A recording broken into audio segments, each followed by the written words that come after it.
गोठाई गीत।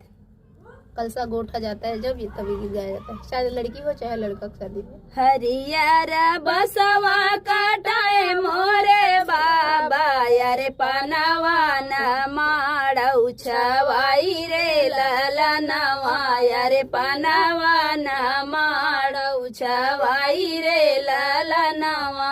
से ही माड़ऊ बैठे हैं भैया कवने रामा बाई,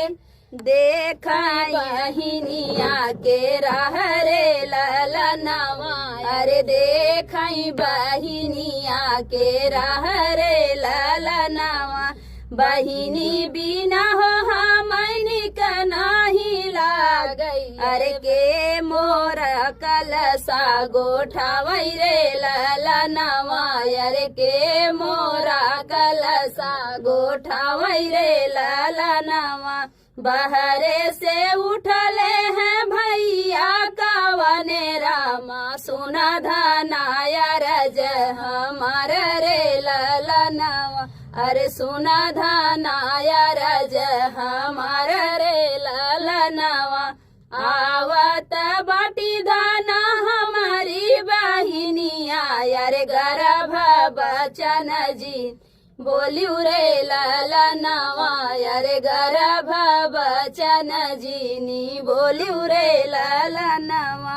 आई है बहिनी दुआरवा पे पहुँची, अरे भैली माड़ुआ में ठाड़ रे ललनवा, अरे भैली माड़ुआ में ठाड़ रे ललनवा, बैठऊ नदी हो चंदना पीढ़ैया, अरे गोठऊ कलसवा हमार रे ललनवा, अरे गोठऊ कलसवा हमार रे ललनवा, कलसा गोठाई भौजी काऊ हमई देव्यू, अरे काऊ देव्यू हमई उपहार रे ललनवा, अरे काऊ देव्यू हमई उपहार रे ललनवा, कलसा गोठाई ननदी दे बैसी कड़िया, अरे बेटा बिया ही घर आया वही रे ललनवा,